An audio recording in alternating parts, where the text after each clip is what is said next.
Salut tout le monde, salut Catherine. Salut Pablo, salut à toutes et à tous. Petit débrief politique hebdomadaire. On voulait revenir sur plusieurs sujets, sur la question de la radicalité. Après un sondage Ipsos que nous avait décrypté Roger Martelly dans une newsletter de la semaine. On va revenir aussi sur la place des élus dans le cadre de la présidentielle, etc. Mais d'abord, on voulait commencer par petite victoire quand même de la gauche. Oui, on n'est pas tout à fait d'accord sur est-ce que c'est des vraies victoires ou pas, on en parlera, mais avec plusieurs reculs du camp présidentiel au sens large. La dernière en date, c'est le recul sur la loi Yadan, la loi sur une nouvelle forme de l'antisémitisme, qui n'a même pas été discutée à l'Assemblée nationale, retirée un peu au dernier moment. On en avait parlé, c'est une loi vraiment qui était tellement mal rédigée. Enfin, son objet, la lutte contre l'antisémitisme, tout le monde s'accorde à dire que bon bah oui, il faut des outils, peut-être d'ailleurs renouvelés, pour lutter contre l'antisémitisme. Ça c'est mais c'est en question. Est-ce qu'on a besoin de nouveaux outils législatifs pour lutter contre l'antisémitisme, ou est-ce que c'est à d'autres endroits de la société qu'il faut agir contre l'antisémitisme? À mon avis, il peut y avoir débat. Le problème, c'était le contenu de cette loi. Les 4 articles étaient, mais vraiment... alors moi, je trouve qu'il y en avait au moins 2 sur 4 qui n'avaient aucun rapport avec le schmilblick. Par exemple, la modification de l'article sur l'apologie du terrorisme, en rajoutant enfin, tu vois, déjà ça, en soi, on voit pas tellement le rapport avec l'antisémitisme, et en plus, ce qu'elle proposait de rajouter cette loi dans l'article sur l'apologie du terrorisme, c'est-à-dire la notion d'implicite, c'est-à-dire que la provocation implicite au terrorisme aurait été considérée comme délictuelle. Alors là, on est carrément dans un délire. J'en ai parlé avec une ancienne présidente du syndicat de la magistrature qui me disait la notion d'implicite dans le code pénal, c'est une dinguerie totale, et elle pense que ça ne serait pas passé au Conseil constitutionnel. Donc il y avait ça, et puis il y avait aussi la question de la négation de l'existence d'un État, où effectivement, comme l'a dit elle-même Caroline Yadan, n'était pas mentionné l'État d'Israël. C'était la négation de n'importe quel État. Elle pensait, je pense, à l'État d'Israël, mais c'était pas dans la loi. Bah du coup, si c'est pas dans la loi, on peut se demander quel rapport avec l'antisémitisme. Si c'est n'importe quel État, si demain je nie l'État du Chili ou l'État de l'Ukraine, par exemple, je peux nier, que je suis pro-russe, je considère que l'Ukraine c'est la Russie. Bah si je dis ça n'existe pas puisque c'est la Russie, est-ce que je tombe aussi sous le coup de la loi? Et du coup, quel est le rapport avec l'antisémitisme? Absolument aucun. Donc voilà, il y avait tout ça. Ils l'ont retiré, ils ont décidé, c'est le gouvernement qui a dit oui, finalement, on va en faire un projet de loi gouvernemental, après réflexion transpartisane, avant l'été. Bon, moi je pense que ils ont enterré le truc, que ça n'existera pas, qu'ils ont permis, en disant ça se transforme en projet de loi gouvernemental, à Caroline Yadan et les défenseurs, quelques défenseurs, parce que franchement, il y avait plus grand monde, y compris au sein de la Macronie, pour défendre la loi. Ils l'ont permis de dire, ouais, c'est une super victoire. Caroline Yadan, elle a fait un tweet en disant, super victoire, ça va être encore plus gros parce que ça va être un projet de loi gouvernemental. Je pense que, elle a avalé son amertume, parce que c'est aussi... Et son chapeau. Et son chapeau. Donc, il y a eu ça. Il y a eu d'autres petits reculs aussi sur les ZFE du gouvernement. Mais ça, c'est pas forcément un mieux pour la gauche. Ça, on peut pas dire que c'est une victoire. Mais ils ont dû reculer sur les ZFE. Ça se discute, puisqu'il y a une partie de la gauche qui était quand même très opposée aux ZFE. C'est vrai. Non, si mais tu veux. C'était... Et je vais citer les insoumis et les insoumis, une partie des communes, ils sont très opposés aux ZFE, voilà. Considérant que c'était en fait une mesure qui rendait difficile l'accès aux villes et aux centres-villes pour les catégories les plus populaires, puisqu'en fait ça vise qui? Ça vise les catégories qui ne changent pas leur voiture, c'est-à-dire... qui n'ont pas les moyens de changer leur voiture. Oui, c'est-à-dire assez rarement la grande bourgeoisie, quoi. Il y a aussi eu un recul sur une modification des règles de la rupture conventionnelle. Le gouvernement a aussi dû faire un recul sur le sujet. Bon, non, ils ont été battus. Ils ont été battus, oui, t'as raison. C'est pas un recul. Là, ils ont été battus, ils étaient si peu nombreux dans l'hémicycle. Je crois qu'il paraît que quand Gabriel Attal est arrivé dans l'hémicycle, il y avait tellement peu de monde, il y avait 9 députés macronistes et plus d'une cinquantaine de gauche qui lui ont fait la hola pour le féliciter d'être venu. Donc bon, ils ont gagné par abandon des autres. Mais le gouvernement a décidé de ne pas en rester là, et avec des arguments qui sont quand même d'un genre un peu particulier, quoi. On reviendra, mais je cite le dernier recul, c'est sur la question du 1er mai. Alors ça a fait couler beaucoup de noms, quand on en avait parlé la semaine dernière, mais Gabriel Attal avait repris une proposition de loi qui émanait du Sénat, et il l'avait inscrit à l'ordre du jour pour que ça soit actif dès cette année. Il voulait supprimer le caractère férié, tout simplement, du 1er mai. Il voulait qu'on puisse bosser le 1er mai. Dans sa sagesse, je pense, Sébastien Lecornu a dit... par l'intermédiaire le gouvernement, par l'intermédiaire du ministre du Travail, a dit non. En fait, on va retirer ce projet de loi parce que je pense qu'ils se sont dit tiens, est-ce que vraiment c'est le moment de faire des grandes grèves, d'avoir toutes les centrales syndicales contre soi, une partie des travailleurs et des travailleuses qui se mettent en branle au printemps contre le gouvernement à un an des présidentielles, c'est peut-être pas de meilleur augure. Et donc ils ont le gouvernement s'est opposé à Gabriel Attal alors qu'ils sont censés faire partie de la même majorité, et ils ont finalement, le texte ne sera pas discuté. À l'instant, là, il est vendredi 15h, j'ai vu que Sébastien Lecornu a annoncé, je pense que je te l'annonce Catherine, a annoncé que il allait faire passer une loi avant le 1er mai, donc ça veut dire forcément la semaine prochaine, pour que puissent être ouvertes le 1er mai les boulangeries et les fleuristes.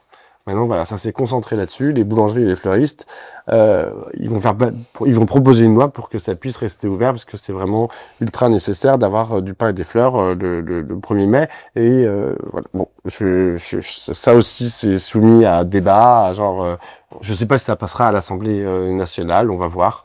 On voit pas pourquoi les fleurs. J'ai vu que Sophie Binet disait pourquoi les fleurs. Non, mais je suis d'accord. Et pourquoi pas le fromage? Moi, je trouve ça très important aussi d'avoir du fromage le 1er mai.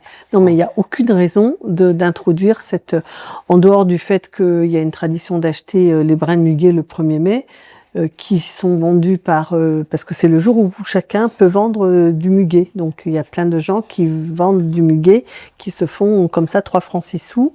Il y a une tolérance pour ça, et le Parti communiste en a fait un de ses moments de collecte de l'argent. Donc voilà, c'est le fleuriste, on voit vraiment pas, alors qu'encore une fois, je pense que c'était une espèce de tradition qui faisait que voilà, les gens allaient chercher du muguet dans les bois et puis les revendaient sur les trottoirs des villes. Si tu veux, je peux poser la problématique avec mes mots, mais qu'est-ce que c'est que toutes ces propositions de loi qui, en fait, n'ont pas vraiment un caractère d'urgence absolue dans le moment? Tu vois, pourquoi Gabriel Attal, tout d'un coup, il se dit « Putain, faut travailler le 1er mai, et dès le 1er mai 2026 !» Comme si ça allait changer la face du monde.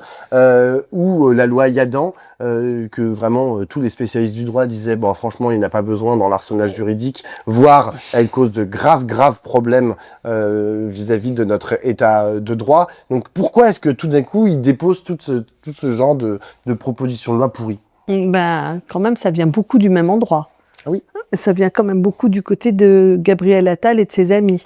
Donc, en fait, je crois qu'il y a ce que tu as écrit dans la newsletter qui me semble tout à fait exact. C'est-à-dire qu'il y a une espèce de surenchère, une agitation pour pouvoir déposer des lois qui peuvent ne pas être consensuelles, ça ne les dérange pas. Ce qu'il faut, c'est faire du bruit, c'est être entendu, puisque là, on est en train de préparer le cadre de la candidature 2027. Donc, en fait, Gabriel Attal veut se faire remarquer, et il veut se faire remarquer d'une certaine manière. J'ai noté, moi, dans les petites informations de la semaine, c'est que Kasparian, qui est, vous savez, ce ministre qui a été ministre du Logement, un monsieur avec des grosses moustaches, là, comme ça. Et aussi de l'administration, il a été ministre de la fonction publique aussi. Voilà, qui avait dit tout son amour pour Milei, qui avait dit qu'il voulait renforcer les possibilités d'expulser les squatteurs, les mauvais payeurs, etc., du logement. Mettre fin au logement social à vie. Ouais, enfin bon, bref, il a beaucoup de bonnes idées à son actif. Ce monsieur, il vient de créer un parti libertarien et il est membre du groupe Renaissance, du groupe de Gabriel Attal. Donc en fait, ce que je pense, c'est que Renaissance, il cherche leur positionnement dans cet échiquier, parce que Gabriel Attal nous déclare à la une du Point que lui, il a une idée sur comment on peut diriger la France. Donc, il se pousse du col, il essaye de se trouver un espace. Et là, il est en train de tenter, ça fait un moment que ça dure cette histoire, il est en train d'essayer de tenter un positionnement très libertarien, très radical sur les enjeux de laïcité, de je sais pas quoi, plus là. Enfin, quand même, la seule chose qu'on retienne de Gabriel Attal, c'est sa loi sur l'abaya, interdisant le port de l'abaya. Donc, enfin, ça me paraît être à chaque fois des choses qui sont, il veut être clivant et sur un positionnement très à droite. C'est-à-dire qu'il cherche à prendre, d'une certaine manière, Édouard Philippe par la droite, et par la droite, d'une certaine manière, un peu sur d'autres sujets que simplement l'économico-social. Encore que, alors l'histoire de la remise en cause des droits des gens qui négocient leur départ d'une entreprise. Vous avez dû voir ça, c'est-à-dire qu'en fait, les partenaires sociaux, comme on dit, il y avait 3 syndicats de salariés et 3 organisations patronales qui s'étaient mis d'accord pour abaisser les droits des gens qui font des ruptures conventionnelles. Et c'était ça qui venait à l'Assemblée nationale, et c'est ça qui a été retoqué par la mobilisation des élus de gauche. Et c'est ça que je disais qui était quand même incroyable, c'est que Farandou, donc le ministre du Travail, est venu l'argumenter en disant c'est une loi qui peut nous permettre d'économiser 1 milliard. Mais comment c'est possible qu'on ne voit pas que le problème, c'est qu'il dit très explicitement on va économiser 1 milliard sur le dos des chômeurs, des gens qui auraient pu en bénéficier. C'est-à-dire que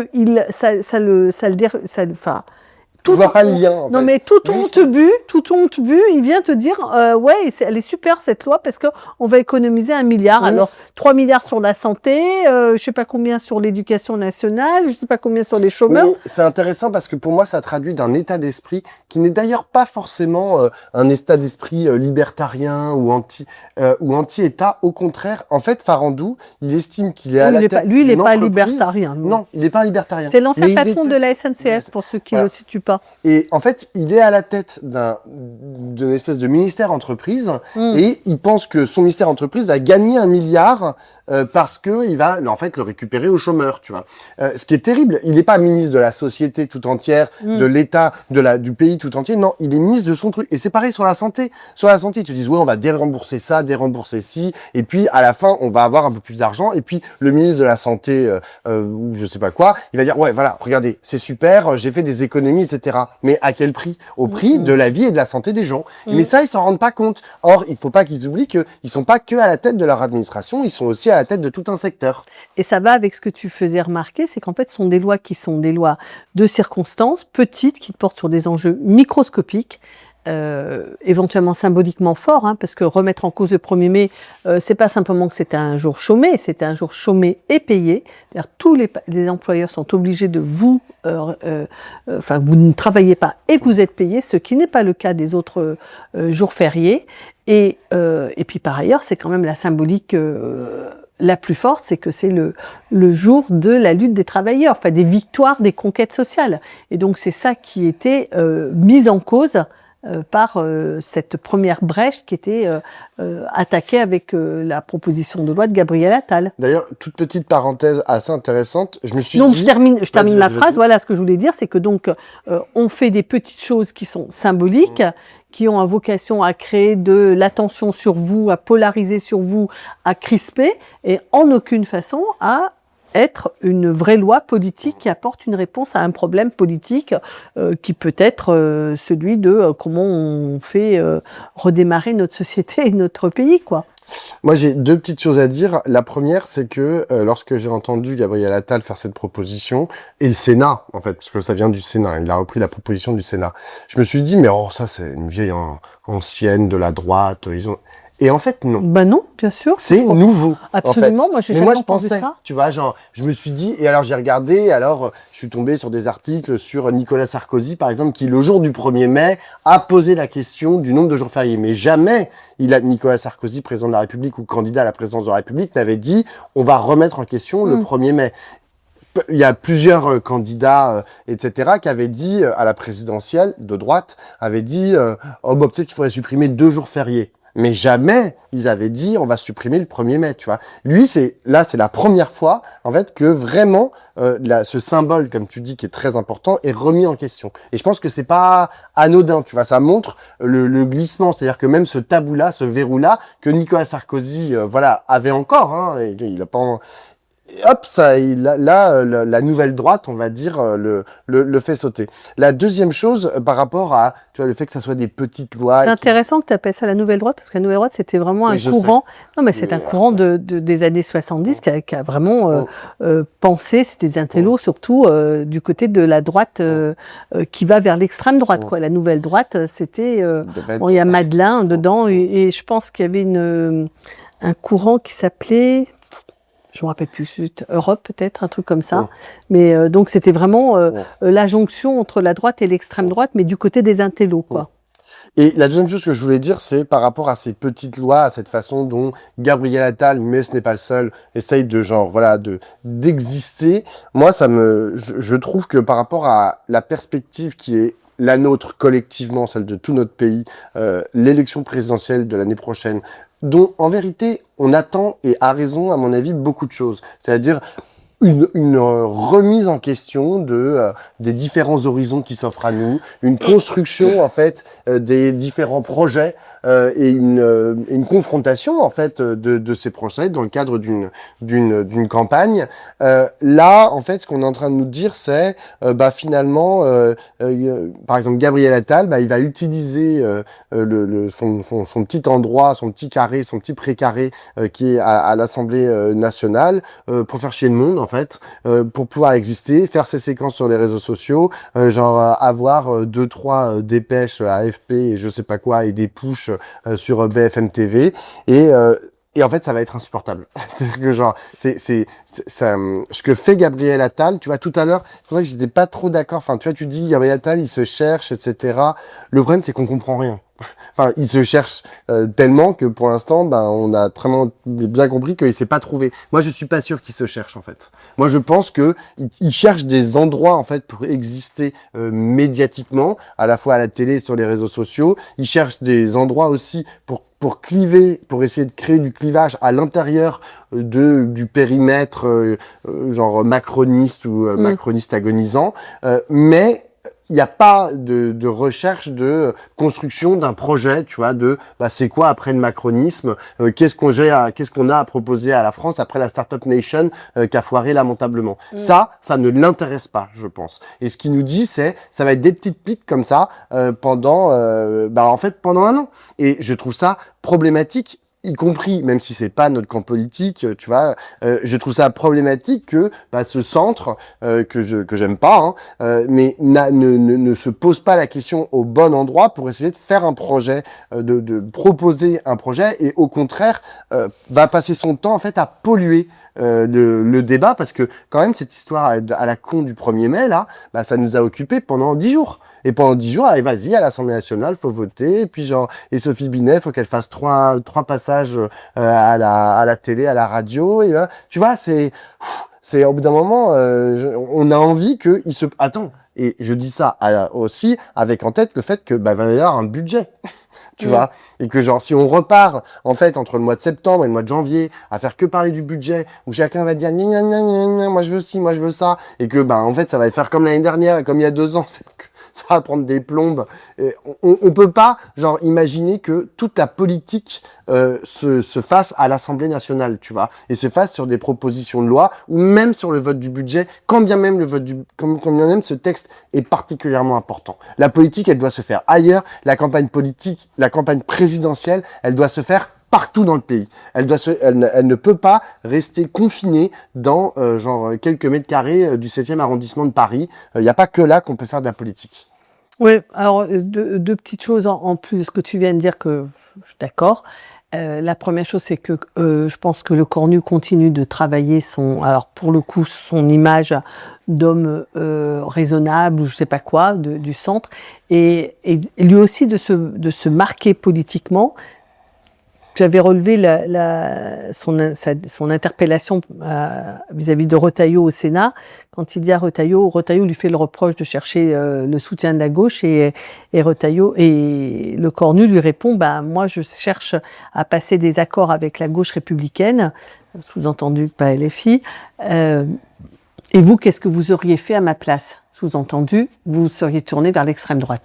Et donc, voilà, et il continue, Le Cornu, d'essayer de construire, on verra si ça débouche ou pas, mais moi je pense que c'est ça qu'il a en tête, d'être une solution de recours pour la droite, dans le cas en particulier où Édouard Philippe, ça ne fonctionnerait pas, parce que malgré tout, Édouard Philippe, il n'est pas parti sur de très très bonnes bases.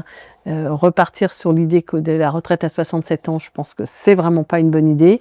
Repartir sur l'idée qu'on va faire la guerre à l'Algérie, c'est pas non plus une bonne idée. C'est-à-dire les endroits où le groupe d'Édouard Philippe s'est distingué ces derniers temps, il l'a fait sur des bases qui sont pas du tout bonnes pour le périmètre qu'il veut avoir. Que Retailleau joue à ça c'est une chose, parce que Retailleau, il joue à récupérer la droite radicalisée qui est tentée par soit Renaissance, soit le RN, soit ce qui reste des LR. Mais Édouard Philippe, il veut être quelqu'un de central dans la politique française. Ces marqueurs distinctifs ne sont pas du tout bons. Donc je pense que les retraits qu'a fait le gouvernement, c'est aussi une manière de dire nous, au pouvoir, au gouvernement, on est plus raisonnable et on est prêt et on est capable de construire un consensus, et c'est ça que, à mon avis, Le Cornu est en train d'essayer de construire. La deuxième chose qui me frappe aussi, c'est que on est devant il y a eu une très grosse enquête qui est sortie, toujours cette grosse enquête qui sort tous les 6 mois, qui est commandée par Le Monde, Sciences Po, le Cevipof, la Fondation Jean Jaurès, des gros instituts qui payent une très grosse enquête à Ipsos, qui est sur plus de 11 000 personnes. Donc c'est un échantillon solide et qui est suivi. Et dans cette enquête, il y a plein de choses à en retenir, mais donc une qui a été un peu remarquée, c'est l'attente que les Français ont pour l'élection présidentielle. Il y a beaucoup de gens qui pensent que l'élection de 2027 va être d'un enjeu considérable. Alors, il y en a un qui est très clairement identifié d'enjeu, qui est celui de est-ce que l'extrême droite va accéder au pouvoir ou pas en France, qui est un enjeu pour la France, pour l'Europe et pour le monde. Ça, c'est tout à fait clair. Mais je pense que c'est pas seulement ça la question, c'est qu'en fait, il y a le sentiment d'un surplace et d'un fiasco, d'un surplace de la France et d'un fiasco des 2 quinquennats au total d'Emmanuel Macron, et que donc il faut que les décisions soient prises en 2027. Et donc les Français en attendent beaucoup de cette élection 2027, et je pense que toutes ces petites bisbilles ridicules, notamment de Gabriel Attal, ou le fait que, par exemple, quelqu'un comme Édouard Philippe recule son entrée en campagne, n'est pas du tout de nature à répondre à l'attente qui est palpable. Tout le monde pense que 2027, c'est très important. Donc, il va bien falloir qu'il y ait des projets qui soient mis sur la table et qui soient confrontés, et que les Français puissent s'exprimer sur ces projets. Et je crois que toutes ces petites salades à l'Assemblée nationale sont pas du tout de nature à répondre à cette attente forte qu'on discute vraiment de politique en 2027. Là, à mon avis, il perd son temps, là, Attal. Mais tu vois, ça a à voir avec, je le dis comme ça au passage, mais le petit engouement qu'il y a sur Villepin, parce que qui commence à se voir un peu dans les sondages, parce que Villepin est assez haut maintenant dans les codes de satisfaction, de popularité, de je sais pas quoi, ce qui fait pas encore du vote, hein. Mais nous, à notre petite échelle aussi, on le voit sur comment les débriefs, les shorts, les newsletters, etc. sur Villepin ont eu un certain écho. Et donc, moi, je pense que ça a à voir avec cette idée qu'il faut qu'il y ait des gens qui fournissent des gros discours, quoi, des grosses propositions, et que lui, il a commencé à le faire, et c'est attendu. Deuxième point qu'on voulait aborder ensemble, c'est la gauche, hein, puisque là on a parlé un peu de la droite. Maintenant on va parler de la gauche. Au fait, à propos de la droite, c'est ce week-end, hein, qui vote du côté des LR. Et c'est pas sans importance pour la droite. Hein. Je sais pas de quoi tu parles. Alors, très informé, le camarade, Ouais. le camarade Pillot. Oups. T'as pas ta carte à LR? Non, non, non. Bon. J'ai ma carte Alors, partout, mais pas là. donc les LR sont appelés à voter, les adhérents de LR sont appelés à voter pour savoir s'ils veulent qu'il y ait un candidat LR ou s'ils veulent une primaire ouverte ou une primaire fermée. Non, s'ils veulent le secrétaire général de LR, que directement le secrétaire que Bruno Retailleau soit candidat, ou s'ils veulent que ce soit. Et donc, il y a ce week-end cette consultation qui est organisée, et donc on va savoir à la fin du week-end si Retailleau est plébiscité comme candidat des LR, ce qui n'est pas à exclure. Quant à la question de est-ce qu'on veut une primaire ouverte ou une primaire fermée, ouverte ou fermée, ça veut dire est-ce que si elle est ouverte à des gens qui sont hors LR, je pense que entre les deux, je pense qu'il n'y a aucun doute que les gens vont voter pour ouverte, parce que si c'est que entre les LR, ça n'a pas beaucoup de sens. Donc ils vont voter sur ouverte, mais par contre, ils ne vont pas définir le périmètre de l'ouverture. Donc ça a été noté par Laurent Wauquiez, qui est un des challenger de Retailleau, qui dit ça n'a pas de sens. Lui, il dit qu'il veut une primaire ouverte de Édouard Philippe jusqu'à Sarah Knafo. C'est marrant parce que maintenant on dit Sarah Knafo parce qu'on dit plus Éric Zemmour. Éric Zemmour, c'est le diable. Sarah Knafo, c'est le diable habillé en Prada. Et donc il dit ça. Alors que cette question-là n'est pas tranchée par les organismes LR, et ça fait même vraiment division à l'intérieur des dirigeants LR, et même Retailleau ne s'est pas prononcé, et sa manière de ne pas se prononcer, c'est de dire « je suis candidat », c'est-à-dire sa façon de dire « on n'ouvre pas, on se pose pas la question du périmètre, puisque c'est moi qui vais être candidat, et à charge pour moi de battre tout le monde ». Voilà. Eh ben, on verra. Voilà. Non, mais ça a de l'importance parce que. Je suis d'accord. Non, mais l'important, pour moi, je pense que c'est très important pour les effets que ça va avoir à gauche. C'est-à-dire que si Retailleau est lancé dans la campagne des présidentielles, ce qui est son pari, parce que lui, il pense.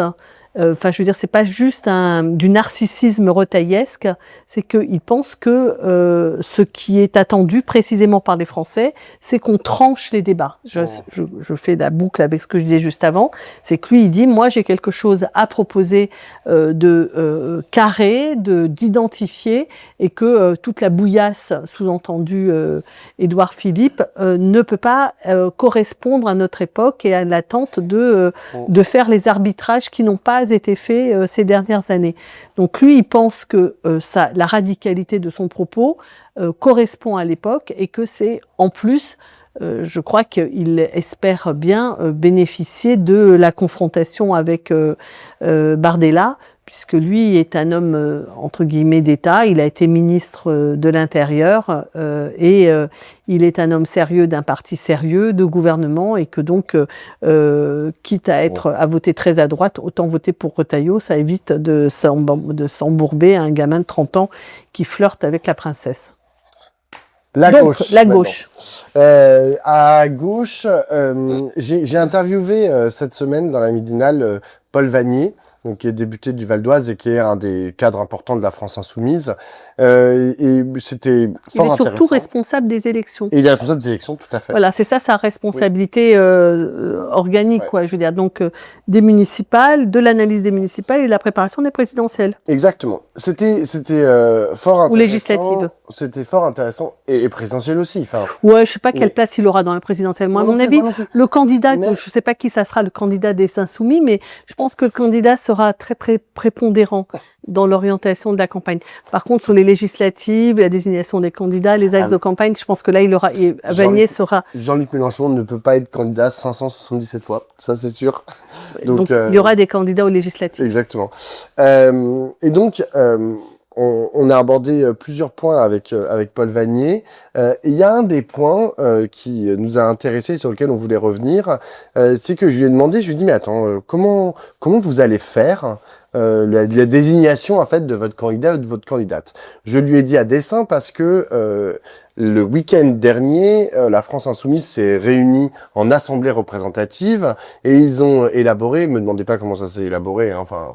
Ils ont, en gros, sur leur site internet, ils ont dit voilà, il y a une feuille de route et donc Ils appellent ça feuille de route. Ils appellent ça feuille de route. Ça, c'est quand même ça va pas. Franchement, amis et camarades insoumis, il faut quand même arrêter d'employer des termes qui ne sont issus de lieux dont on n'a pas envie. Enfin, je veux dire, la politique, ce n'est pas une feuille de route comme les militaires tracent des feuilles de route. Donc, moi, je supporte pas. Hein. Franchement, ça me... C'est un vocabulaire militaire? Ah ben, évidemment, la feuille de route... Ben si, la feuille de route, c'est un vocabulaire militaire.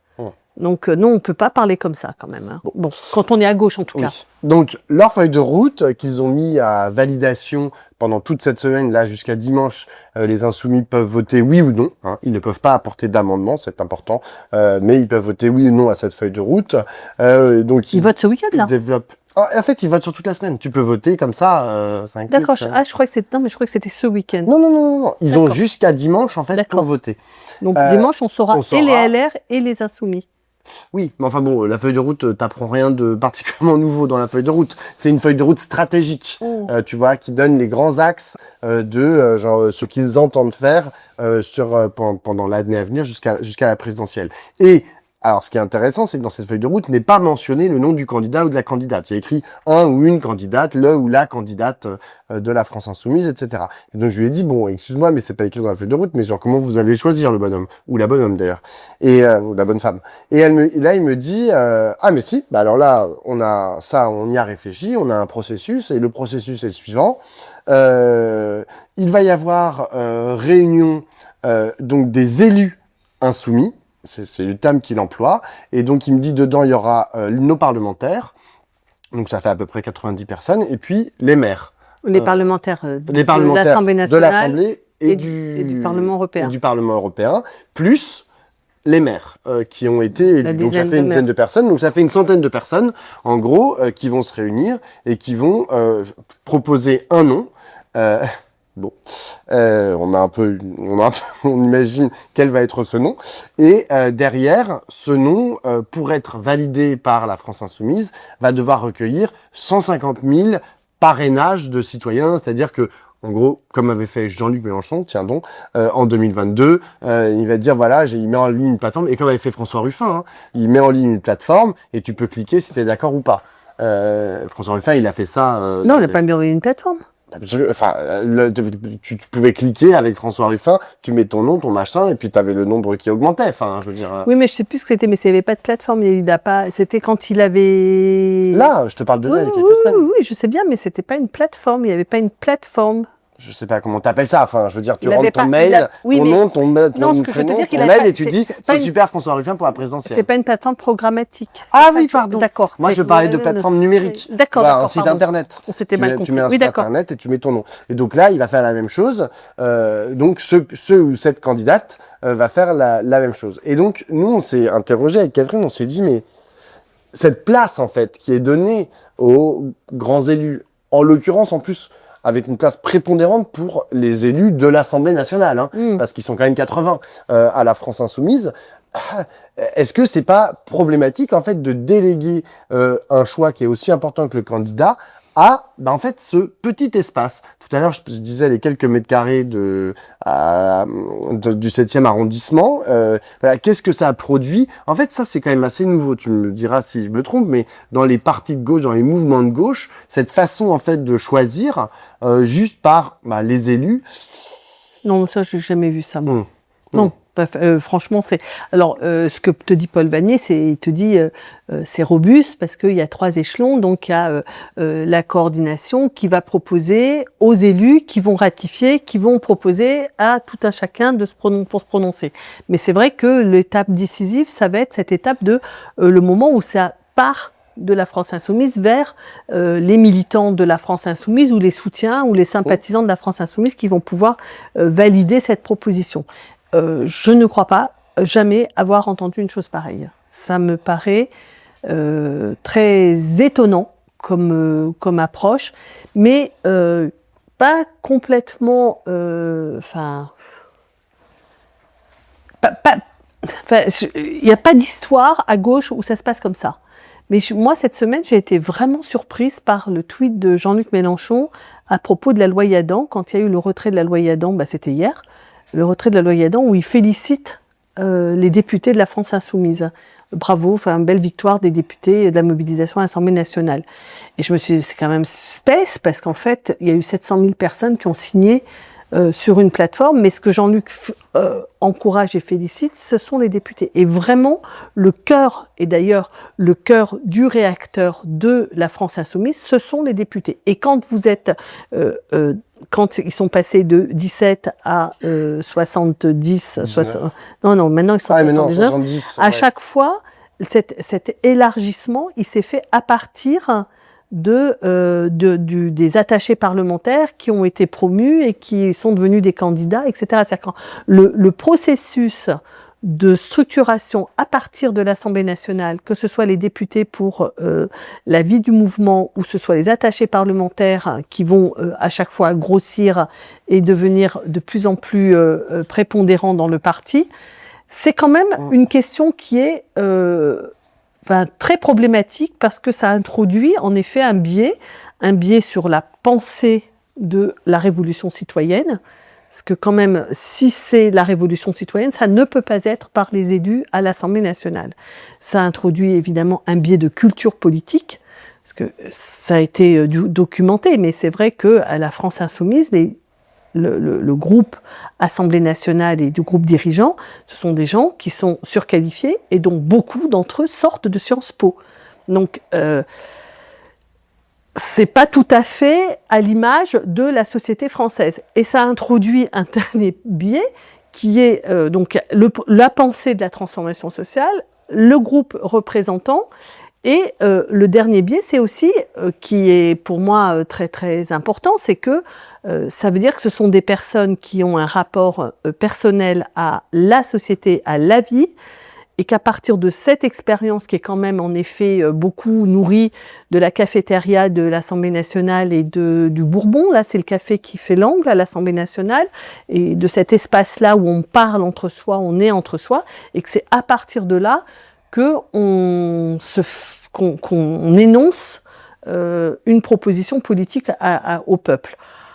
Je trouve que dans ce processus et dans cette place prise, alors, tous les partis se sont beaucoup rétractés sur l'importance des élus et bien peu d'entre eux ont encore un ancrage, je parle de la gauche, je ne parle pas de la droite, mais bien peu d'entre eux ont encore un ancrage populaire. Le débat qui est opposé Jospin et Marchais, quand Marchais dit à Jospin 50% de nos dirigeants sont des ouvriers, et que Jospin lui met la tête dans le sac en lui disant mais un ouvrier c'est quelqu'un qui va à l'usine, et depuis combien de temps vous n'êtes pas allé à l'usine?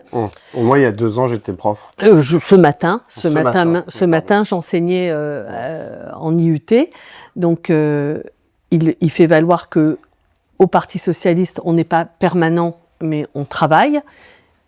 Et je pense que dans cette discussion-là, il y a quelque chose d'extrêmement intéressant, parce que Georges Marchais a été réellement un ouvrier, et il venait réellement du monde du travail.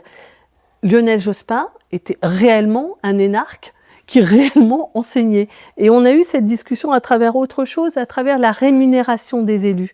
Parce que les élus à la France Insoumise, ils reversent une petite partie, c'est 800 ou 900 euros par mois qu'ils reversent au parti, et le reste, ils le gardent comme rémunération. C'est-à-dire qu'ils ont une rémunération très élevée, beaucoup plus que la plupart du monde, des Français, ce qui donne le succès de la proposition un peu démago de Ruffin de dire « moi je me paye au SMIC ».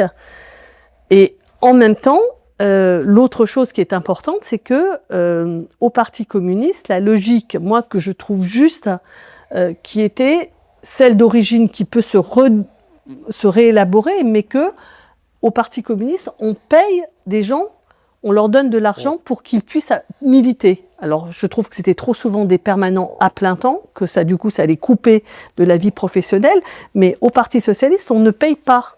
C'est-à-dire qu'en fait, pour être porte-parole, comme par exemple l'était Chloé Ridel, quand elle était porte-parole avant de devenir députée européen, il fallait qu'elle trouve par son activité professionnelle de quoi se payer. Ça veut dire qu'en fait, le Parti socialiste met, par les conditions même de l'exercice de la responsabilité, met en place des gens qui ont une autonomie financière, des gros revenus financiers qui leur permettent de faire de la politique. Donc du coup, c'est des professions libérales, c'est éventuellement des enseignants, voilà. Et tout ça fait qu'il y a un impensé dans la gauche qui fait qu'on a des représentants de la gauche qui sont très loin d'être issus des milieux populaires par les rémunérations, par le fait qu'on ne paye pas l'activité politique et par le biais de recrutement. Donc là, pour moi, c'est une vraie question. Qui c'est qui propose ce truc de parité sociale? Il y a un socialiste qui a proposé ça. Si, j'ai oublié son nom. Il y a un dirigeant socialiste qui propose qu'il y ait en fait, je me demande si c'est pas Philippe Brun, je pense que c'est Philippe Brun qui propose qu'il y ait dans les élections, qu'il y ait non pas seulement une parité homme-femme, mais qu'il y ait aussi qu'on fasse attention à le lieu dont sont issus les dirigeants. Et je trouve que voilà. Donc dans cette place, cette hypertrophie de l'appareil Assemblée nationale, il y a plein de conséquences sur qui fait de la politique, comment on fait de la politique, comment on envisage le changement social, de quoi on parle, etc., etc. Deux petites choses là-dessus. La première, pour aller dans le sens... C'était clair ce que je viens de raconter? Oui, c'était clair. J'ai trouvé ça un peu embrouillé. Deux petites choses. La première, c'est sur les questions...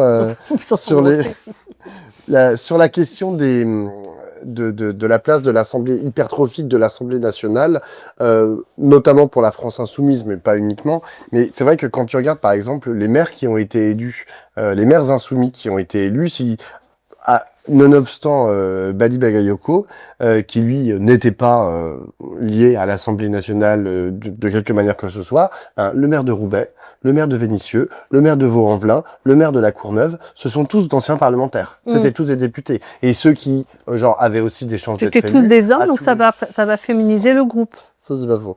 C'est vrai aussi. Et non, mais de toute façon, eux, ils auraient quand même siégé. Enfin, peu importe, dans le truc des élus de Paul Vanier, là. Ils vont rester. Oui, non, mais je veux dire, le groupe député à l'Assemblée nationale LFiste va être féminisé par le fait que il y a des hommes, puisque c'est tous des hommes qui ont été élus maires. C'est les suppléantes qui vont devenir députés. Mais voilà, c'est vrai que, moi, je le voyais à Toulouse et à Limoges, François Piquemal et Damien Maudet étaient aussi des députés. À Marseille, Sébastien Delogu était un député. Et ce qui est intéressant, c'est que en face d'eux, ils avaient des gens qui n'étaient pas députés.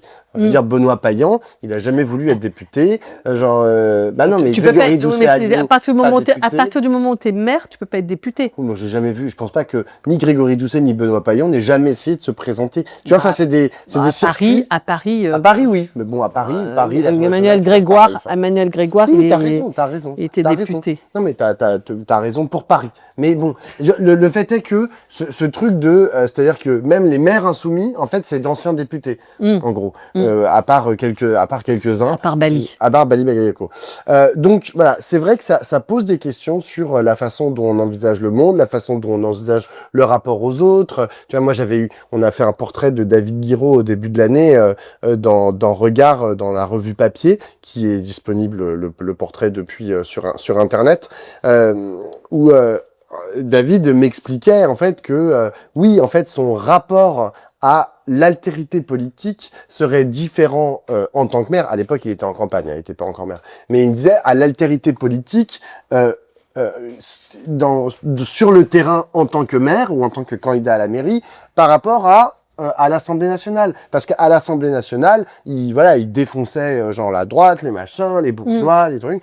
Et en tant que maire, tu vois, il me disait, oui, tout d'un coup, les patrons, les commerçants, les machins, je vais devoir leur tirer la pince tous les jours et c'est normal. Et mon boulot de maire, ça va être aussi de dealer avec eux. Et tu vois, et ça montre à quel point, en fait, quand tu es maire, tu dois, faire avec d'autres réalités politiques qui sont aussi importantes que celles de l'Assemblée nationale, mais qui sont différentes. Oui, aussi important de voir plus, parce que voir plus.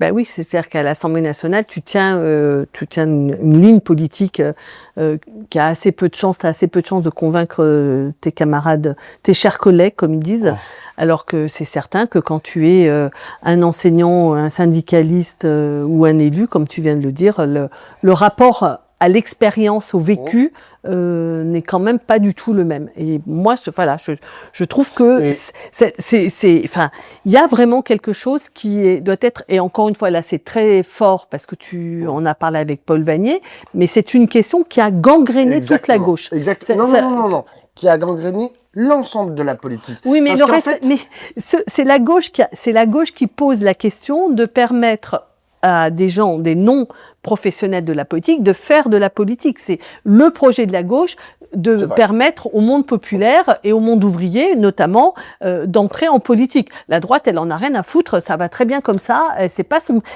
sujet à la droite. C'est le sujet de la gauche. Alors, t'as raison, c'est pas le sujet de la droite, mais moi je me souviens pendant la réforme des retraites, le salon des maires, où les maires de droite avaient dit aux élus de droite, vous arrêtez avec votre retraite parce que pour vous c'est abstrait. Pour nous, en fait, qui sommes membres des Républicains et maires de je sais pas quelle ville ou village, c'est insupportable. Parce que genre nous, en fait, là, pour vous êtes dans l'Assemblée nationale, donc tous les débats sont abstraits, tu peux dire 75 ans, 59 ans, t'en as rien à fiche, tu vas, enfin, et alors que le maire, en fait, tous les jours, il y a des gens qui viennent lui râler à la gueule. L'autre, il peut ne pas aller. C'est ce que faisaient d'ailleurs les députés pour la réforme des retraites. À l'époque, ils allaient pas dans leur local de circonscription.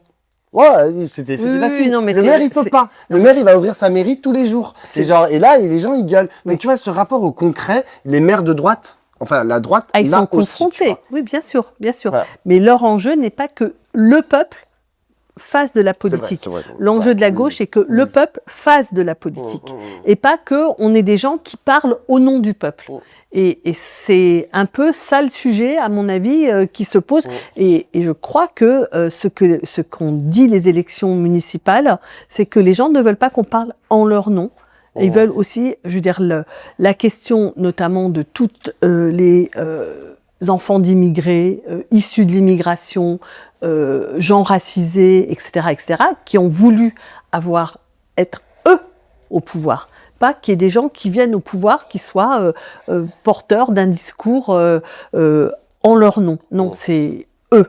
Not in my name. Moi, je suis maire de ma ville, et c'est ça qui s'est produit de façon massive aux élections municipales dans les villes de banlieue où les gens veulent être. Et c'est intéressant, mais je pense que c'est une histoire maintenant qui commence à être longue, cette histoire de la lutte des descendants de l'immigration notamment, des jeunes issus de l'immigration, et que le monde populaire n'a pas cette faculté-là, parce qu'elle est pour l'instant plutôt dans la vague encore de déstructuration de ces solidarités, de ces cohérences, de ces lieux de fabrication d'une unité du corps, alors que d'un autre côté, c'était pas tout à fait comme ça, parce qu'il y avait une expérience vécue extrêmement forte, plus des lieux d'habitation extrêmement regroupés, qui ont permis que s'exprime cette exigence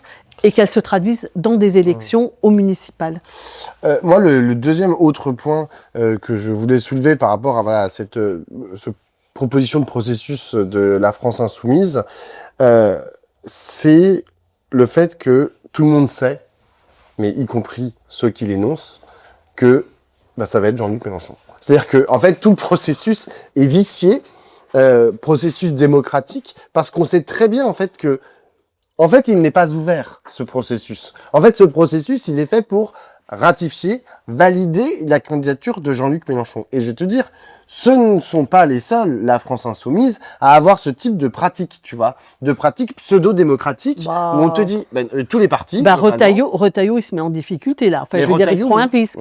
Au Parti Socialiste, Olivier Faure, il n'a pas encore sa candidature de ratifier. J'ai pas dit le contraire. Gabriel Attal, c'est pas certain. J'ai pas dit le contraire. Non, mais je veux dire, tu dis tous les partis, je trouve pas ça... J'ai pas dit, pardon, je voulais pas dire tous les partis. Je te dis, dans d'autres temps, tu vois, on te disait, vas-y, vote, et puis genre, à la fin, en fait, tu savais très bien qui allait gagner. Et je parle notamment, par exemple, du Parti Socialiste. Ils savaient à l'avance, lorsqu'ils disaient, est-ce que c'est machin ou est-ce que c'est truc? Non. Ah, si. Bah non, je sais pas, je repense encore aux époques un peu récentes. Je m'excuse, mais il y a eu une primaire pour savoir si ça serait François Hollande. Mélenchon Non, est-ce que ça sera François Hollande ou Martine Aubry? Je m'excuse, mais la primaire, elle a été assez disputée. Oui. Est-ce que ça sera Manuel Valls ou Benoît Hamon? La primaire, elle a été assez disputée. Et est-ce que ça sera... pas forcément de ces époques-là. Je te parle des époques où Jean-Luc Mélenchon, justement, était pas content parce qu'on lui avait dit ce sera 80-20 et puis François Hollande est arrivé et en fait c'était 70-30. Voilà. Ou 50, je sais plus, enfin, ou l'inverse. Oui, si tu veux, mais c'est... Voilà, moi je te parle de ces époques-là. Non, mais qu'au PS, ça truande à mort. C'est pas que ça truande, c'est que c'est ça que ça truande, et puisque c'est... Non, parce que c'était une validation tacite, en fait, entre, différents courants, et de dire à l'avance, voici, comment ça va se dérouler, quoi. Oui, moi, encore une fois, je te dis, Emmanueli Jospin, c'était pas gagné d'avance, et même d'une certaine manière, François Mitterrand, Michel Rocard, c'était pas fait d'avance. Ouais. Non, moi, je valide pas. Et au Parti communiste? Je valide pas. Au Parti communiste. Ça se fait comment? Je sais pas. C'est une question ouverte. D'abord, je pense que ça n'a pas toujours été de la même manière, à mon avis, tu vois, mais c'est très largement les instances, les instances du parti, c'est-à-dire le congrès, le conseil national du parti qui s'appelait comité central auparavant. Donc c'est plutôt, il y a souvent cette prétention d'ouverture, mais je me souviens quand Robert Hue s'était présenté, il y avait un gars. C'est présenté en 95 et en 2002, mais c'était pour 2002. Il y avait un gars qui s'était présenté face à lui, mais qui était un illustre inconnu et qui évidemment Robert Hue a été plébiscité.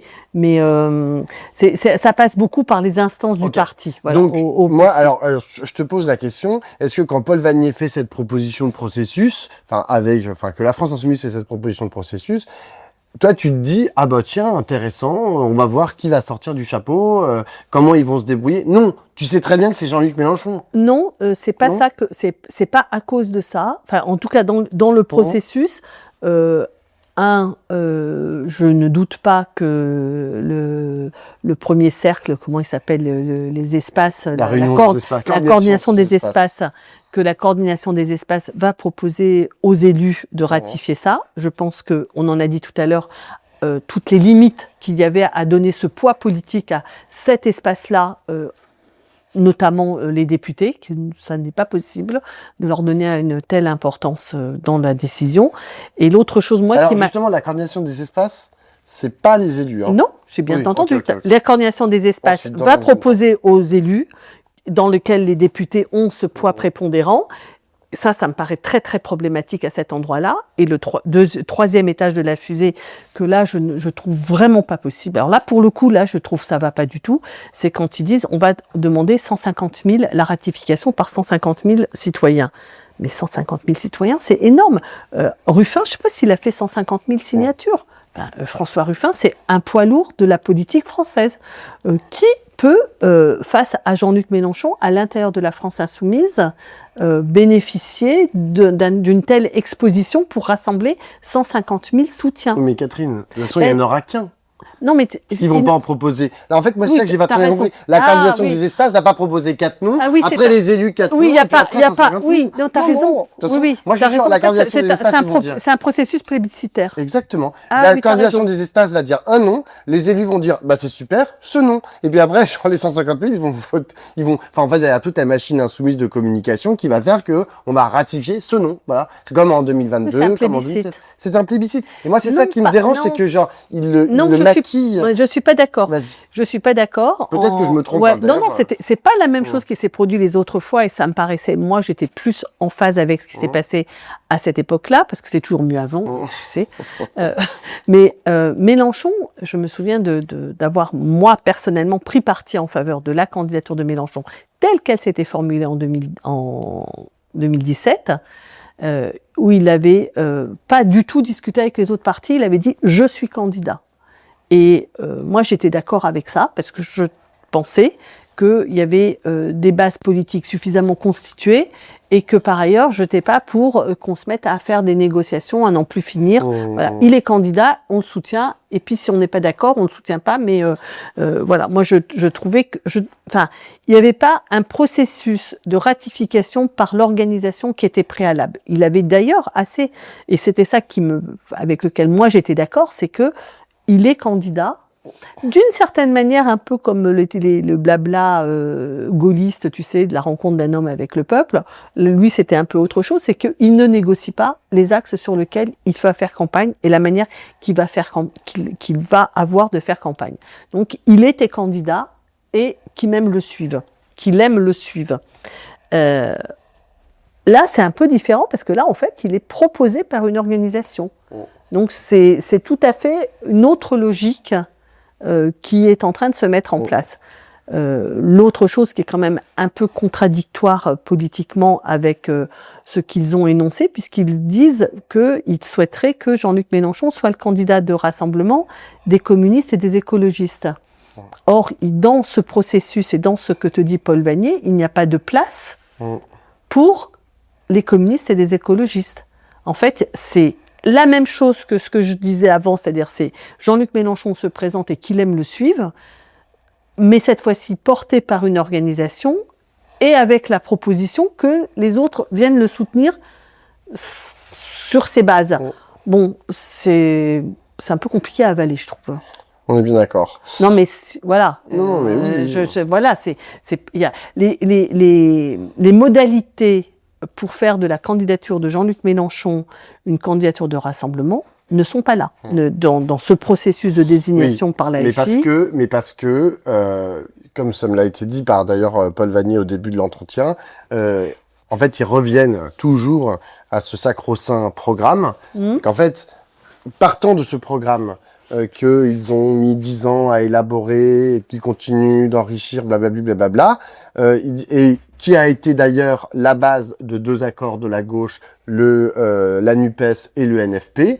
Partant de ça, il dit voilà, nous, c'est ça notre proposition. Et d'ailleurs, il m'a dit plusieurs fois, c'est nous qui avons, nous là, les insoumis, qui avons l'architecture principale en fait de ce programme, c'est nous, même quand ça a été après repris par la NUPES et le Nouveau Front Populaire.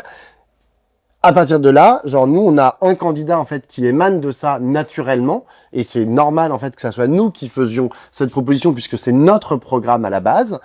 Et c'est en fait ils sont leur programme est la base du rassemblement, et après leur candidat est aussi la base du rassemblement. Voilà, c'est ça leur proposition. Ben moi, je pense que ça marche pas. Je pense que ça ne marche pas parce que les autres, s'ils sont pas membres de la France Insoumise, c'est pas parce qu'ils savaient pas que ça existait la France Insoumise.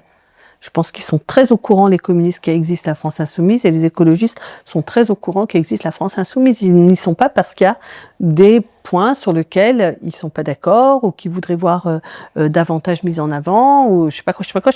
Enfin bref, des équilibres, voilà. Et donc moi je pense que considérer que ça ne se discute pas et que c'est un préalable, c'est notre programme et notre candidat qui est la base du rassemblement, je pense que c'est une manière d'envisager les choses qui ne peut pas déboucher, qui ne peut pas aboutir véritablement, et ça crée une grosse question, et peut-être on peut presque terminer par ce point.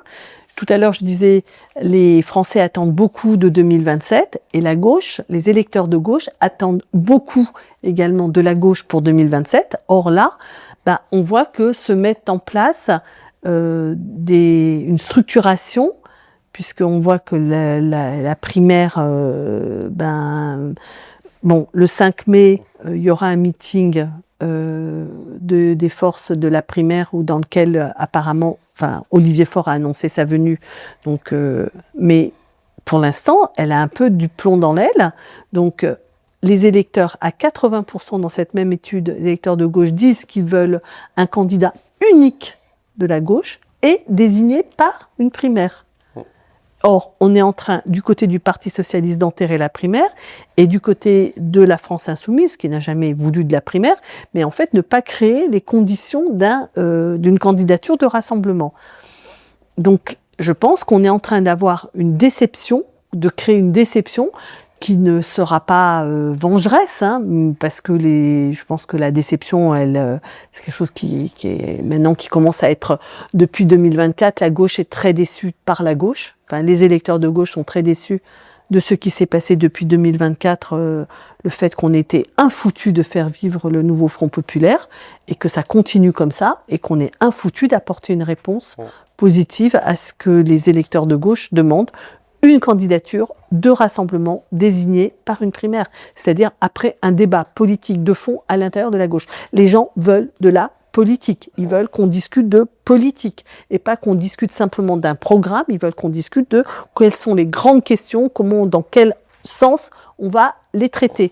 Voilà, et je pense que malheureusement, je ne sais pas comment on peut faire pour que ces 80% d'électeurs, moi je me ressens là-dedans, je me sens de cet espace-là, enfin, de ce monde-là qui pense qu'il faut que la gauche se rassemble et qu'elle se rassemble, à mon sens, dans un axe bien à gauche et qu'elle fasse une proposition à toute la France pour gagner. Je ne sais pas comment on fait pour se faire entendre. Je ne sais pas. Pour l'instant, je pense que de l'amertume, de la déception s'accumule. Mais est-ce qu'il y aura un moment donné, on saura la transformer en quelque chose de positif et de dynamique pour que ça nous évite un piège dont nous n'avons pas envie. On n'a pas envie d'avoir une gauche divisée entre Glucksmann et Mélenchon. Enfin, on est plus nombreux que ça à ne pas avoir envie d'avoir cette opposition entre les deux. Moi, je suis très clairement plus proche de Mélenchon que de Glucksmann, mais je ne suis pas d'accord avec beaucoup trop d'éléments. Enfin, ceux qui nous suivent savent que y a trop de choses dans la culture politique essentiellement que propose la France insoumise, avec laquelle je ne suis pas d'accord. Donc, je souhaiterais qu'il y ait une possibilité de débat et que ce soit pas juste la France insoumise qui nous demande de la suivre. Je suis pas d'accord avec ça. Je souhaiterais qu'il y ait un lieu dans lequel les choses puissent réellement se confronter et réellement s'arbitrer et pas simplement nous demander de ratifier une décision prise ailleurs. Il reste quelques mois, il y a encore la possibilité de créer cet espace-là. Je sais pas. Allez, on verra. Bon. Sur ce, à la semaine prochaine. Ciao, ciao.